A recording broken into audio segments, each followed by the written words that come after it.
আসসালামু আলাইকুম এভরিওয়ান। বরাবরের মতোই আপনাদের সাথে রান্না শেয়ার করতে চলে আসলাম। আজকে আপনাদেরকে তৈরি করে দেখাবো ফালুদা। এখন আমি 1 লিটার দুধ চুলায় বসিয়ে দিয়েছি, সাথে 1 কাপ পাউডার দুধ দিয়ে দিয়েছি। এখন নেড়ে ছেড়ে বলক আসা পর্যন্ত অপেক্ষা করি। ঘন হোক দুধটা ঘন হলে ফালুদার সাথে অ্যাড করলে ফালুদাটা খেতে আসলে অনেক বেশি ভালো লাগে। এর জন্য অনেকক্ষণ ধরে দুধটা জাল দিয়ে কমিয়ে নিব। ঘনত্বটা ঠিক এরকম হবে, দেখুন আপনারা।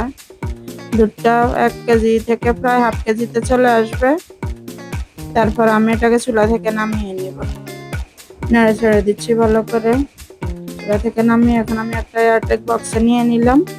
এটা ডিপ ফ্রিজে রেখে দিব 3-4 ঘন্টার জন্য। আর আমি চুলায় আবার গরম পানিতে দিয়ে দিলাম সাবুদানা। হাফ কাপ সাবুদানা আমি ভালো করে ফুটিয়ে নিব, আর সাথে আবার হাফ কাপ নুডলস ফুটিয়ে নিব। এটা সিদ্ধ হওয়া পর্যন্ত অপেক্ষা করব। সিদ্ধ হলে আমি চালনিতে ছেঁকে নিব। ছেঁকে কিছুক্ষণ বাটিতে পানিতে ভিজিয়ে রাখবো। ভিজিয়ে রাখার পর সাবুদানাগুলো ফুলে উঠবে, তখন আসলে খেতে ভালো লাগবে। সাবুদানার স্বাদ, আসল স্বাদটা বোঝা যাবে। দেখুন সাবুদানাগুলো হচ্ছে, সাবুদানা প্রায় ফুটানো হয়ে গেছে, সিদ্ধ হয়ে গিয়েছে দেখুন। এখন আমি চুলা থেকে নামিয়ে নিব। একটু বেশি পানি দিয়ে সাবুদানাগুলো সিদ্ধ করতে হবে, তাহলে আর একটার সাথে আরেকটা দলা পেকে যাবে না। নুডলসও সেম প্রসেসে আমরা সিদ্ধ করে নিব। আবার পাতিল বসিয়ে দিলাম নুডলস সিদ্ধের জন্য। এখানে হাফ কাপ নুডলস দিয়ে দিব, কোকোলা স্টিক নুডলস। আপনারা যে যেরকম নুডলস খেতে পছন্দ করেন এটা দিতে পারেন। আমি কোকোলা স্টিক নুডলসটা ইউজ করেছি। এটা ফুটে উঠলে এটা সেম প্রসেস আমি ধুয়ে নিব, ছাঁকনিতে ছেঁকে নিব, ঠান্ডা পানি দিয়ে ধুয়ে নিব, যাতে একটার সাথে আরেকটা লেগে না যায়।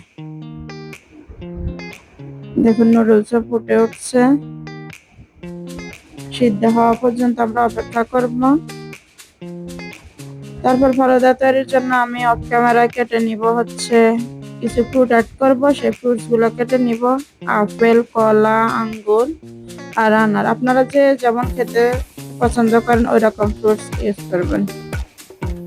সাথে দিব আমি হচ্ছে দই, আইসক্রিম, দুটাই দিব। আপনাদের হাতের কাছে যা থাকে, আইসক্রিম হলে আইসক্রিম দিতে পারেন, দই হলে দই দিতে পারেন। আমি দুটাই অ্যাড করবো, দুটা দিলে খেতে আরো বেশি ভালো লাগে।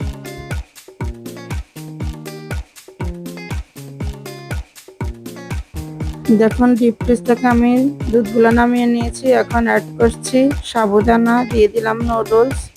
এগুলো আলতো হাতে মিশিয়ে নেব। তারপর কেটে রাখা আপেল দিয়ে দিলাম, দিয়ে দিচ্ছি কলা, তারপরে দিব হচ্ছে আঙ্গুর, এরপরে দিব হচ্ছে আনার।